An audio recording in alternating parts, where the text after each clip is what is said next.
What's up, guys? RDAP Dan, and the holidays are quickly approaching. You're getting ready to head off to federal prison, or your friend or family member is already in federal prison, and you're wondering what are the holidays like, what to expect. So I spent 2 Christmases in federal prison, and I can tell you that it was not the end of the world. For me, in low, and I imagine camps and even some mediums are pretty similar when it comes to the Federal Bureau of Prisons. And I've heard a lot of feedback from other guys that have spent time in the mediums, and even some guys in the pens have all told me kind of the same thing. During the Christmas holidays, the prison really does try to give you a little bit of that feeling from home, no matter what religion you are. Now, obviously, you're not home, you're in prison, so it's only going to be so good no matter what they do. But they go out of their way, and you get a pretty big Christmas basket. It contains all kinds of little goodies and snacks and stuff that's typically not on commissary. And it's probably a good $40 or $50 worth of stuff that they give everybody. And you can eat that stuff yourself, or you can trade it. And usually the items in there, because they're rare and you don't see them on the compound, their value intensifies. So you can trade that stuff for other things at a higher rate. The food that they serve you during holiday meals are pretty involved. We're talking, turkey and ham and, sweet potato pie and sweet potatoes, green bean casserole, pumpkin pie, apple pie. Sometimes they do cheesecake, eggnog, chocolate milk, things that you don't get to see on a regular basis. So you start to get in the mood. Before you know it, you feel yourself celebrating Christmas and walking around and telling people Merry Christmas and enjoying your day. It can always be better. You can always be home with your family, which is ideal, but you're in the situation, so the only choice you have is to either make the best of it or sit there with a sourpuss on your face and having a horrible time and sit in your bunk and think about all the things that you're missing. Instead, try to enjoy the moment and realize that it's not going to last forever.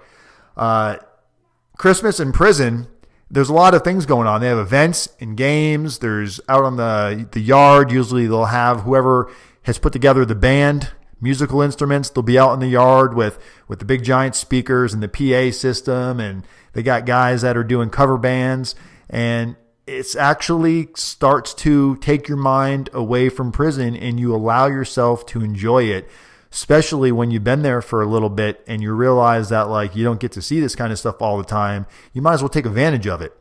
You get some extra minutes on your phone. So instead of having the 300 minutes per month for your phone calls, you get an additional 100 minutes, which that's always awesome, because now you can call your family some more. You can call friends, tell them what's going on, wish them a Merry Christmas or a Happy Hanukkah or whatever it is you want to wish somebody.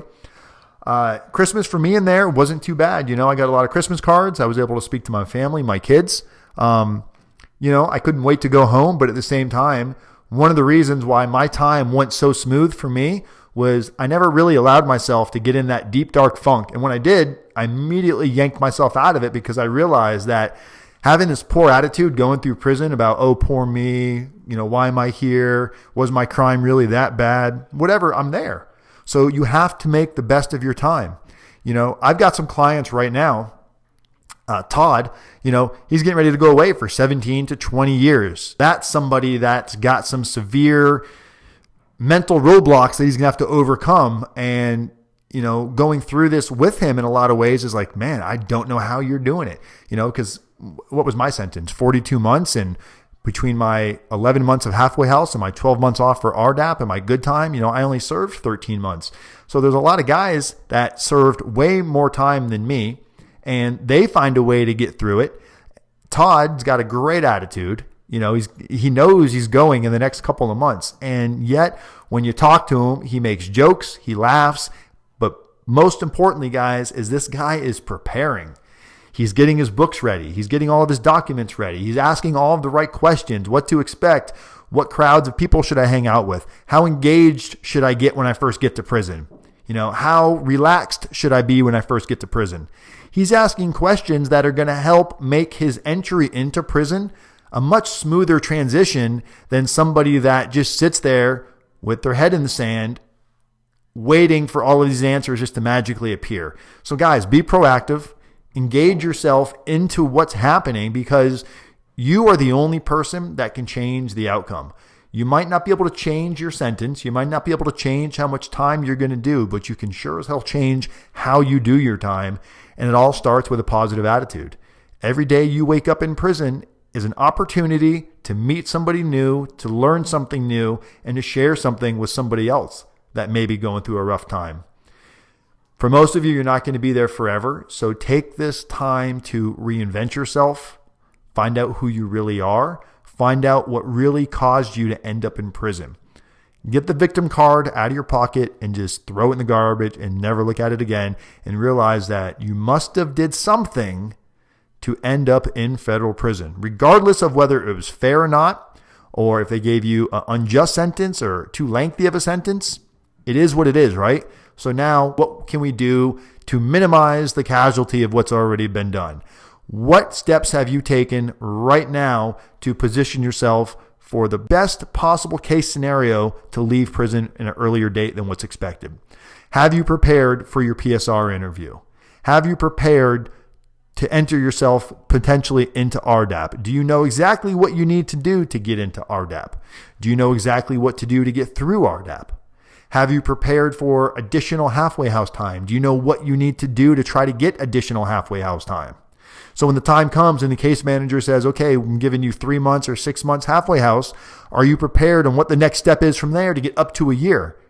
You can get up to a year off a halfway house and a year RDAP. That's 2 years off of a sentence. And for those of you that are going in on a lot of these sentences that are under 60 months, that can make a huge difference in how much time you serve. I mean, look at me. I went from a 42-month sentence to 13 months because I used the tools that were put in place. Just because the tools are there doesn't necessarily mean you absolutely know how to apply them. You've got to prepare yourself for what the proper application at the proper time for these tools are. And I get so many emails and I get so many phone calls of people that are, they start asking these questions, and it's like, well, what point are you in your transition? Well, I'm going to be self-surrendering in 2 weeks, in 3 weeks, but I've been watching your videos for months. It's like, and you're waiting till now to give me a call? And now is when you want to all of a sudden pick up the ball and run with it? It's like there's so much that could have been done earlier on that could have changed direction from where it is right now. So many guys that I see have already done their PSR and they're calling up asking RDAP questions. And when you look at their PSR, it's like you want to you shot yourself in the foot because you're afraid to really say what needed to be said during the PSR interview. You're afraid that if you were honest with the probation officer during this interview, that it could potentially get you more time. And it's just a shame that you guys don't pick up the phone and call and talk to somebody. It doesn't have to be me. I'm not the only prison consultant in the world. I can tell you that I'm probably one of the very few that when you have a question after hiring me, that you get me on the phone pretty much whenever you want, whether it be phone or email. I'm never really just going to tell you to go watch a video or refer you off. I'm actually going to get on the phone and talk this through, because I realize one of the biggest fears for you guys is the unknown and of what's next, and that anxiety. And sometimes, even though we may speak today and I may have rested all of your anxiety, tomorrow that anxiety may raise back up again, and you need that same type of a conversation again and again and again. And I get that because I was there and I know what it's like, and I don't ever want to go through it again, but I relive it almost daily talking to all of you. And it's such a constant reminder of what this was all like and why I keep doing this. I couldn't love or enjoy something more and hate it at the same time. I hate that there's people that have to face this, and I hate that there's people that have to explain to their kids that they're going to federal prison. I hate that there's people being taken away from their families, but I love the feeling of knowing I'm able to help somebody make it that much easier. And that's the big reason I do this. Holidays are always a bummer. Holidays are probably some of the depressing times in federal prison, but you don't have to be a victim to this, depression wave that overcomes in there. If you don't allow yourself to get sucked into it, make sure your conversations with your family are upbeat. If you feel yourself having a shitty mood and you want to go take it out on somebody, don't take it out on your family, because guess what? They're going through this with you. When you guys are doing your personal narratives and your character reference letters and you're thinking to yourself, well, I don't really have any victims. I didn't hurt anybody. You need to stop and rethink that statement because you're lying to yourself. Your victims are the person sitting next to you, the mother, the father, the child. These are all your victims, guys, because they are going through this with you. And a lot of times it's harder for them than it is for you.